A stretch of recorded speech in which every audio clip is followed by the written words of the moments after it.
Hey, this is an excerpt from I'd Go Anywhere With You by me, Cecil Disharoon. The awkward situation that followed was shuffled into a mental vault as Gina walked over to table 33. Her kiss with Martin Reimer flashed before her eyes as she rounded the corner. It had been an unexpectedly dispassionate kiss, one she'd tried not to regret. After all, her months of miseries before had left her in desperate need of a friend, even one with whom she'd shared some confusion. Gina, I thought we might get you, beamed Martin as he leaned out of his seat to give her a hug around the waist. This is my roommate and college friend, Lewis King. We thought we'd catch up over lunch, and since it's slow this time of day, we just walked over.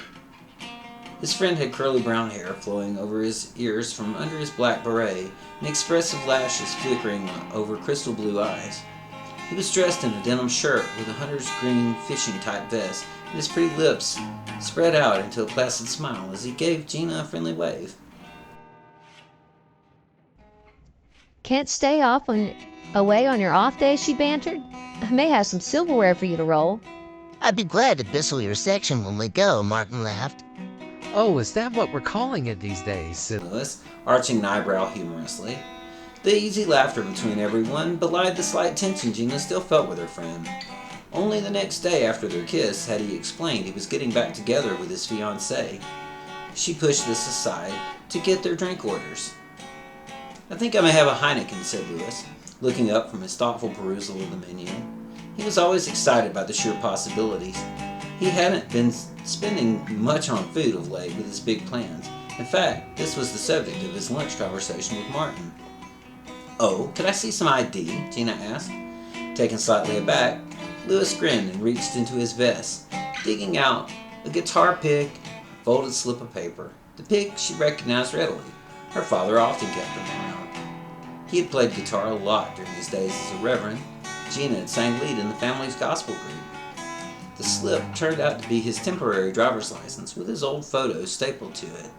She eyed this a moment. Really not supposed to take anything but a real ID. Lewis's mouth dropped open as she turned to Martin. Can you vouch for him? She privately enjoyed teasing Lewis. It was nice to feel a little spark of her old self. Martin said, stroking a blonde goatee. I think this is legit. Give me a break, said Lewis. I just had my birthday. You know that. The real one just hasn't come in the mail. Oh, so this isn't a real one, is what you're saying, grinned Martin, flicking back his long Nordic hair. Gina tittered. Well, if you can't serve me, you can't serve me, Lewis said, with faintly mocking resignation as he eased back in his chair. I'll let you slide, Gina offered, this time. So that's Lewis, Gina thought, as she placed the order. Martin's girlfriend, Denise's brother. The one Connie had gushed over the week before, claiming he was her best friend. She had tried to be Connie's friend too, but there was a cruel streak and a tendency towards laziness that irked Gina and really all the waitstaff. She was 3 months pregnant, and Connie used that as her excuse to lean on the podium and do nothing. It was too bad. Gina really loved babies and pregnant women. It seemed almost everything in her life lately that should have been a good thing turned out to be something with a nasty twist. And to continue from chapter 1.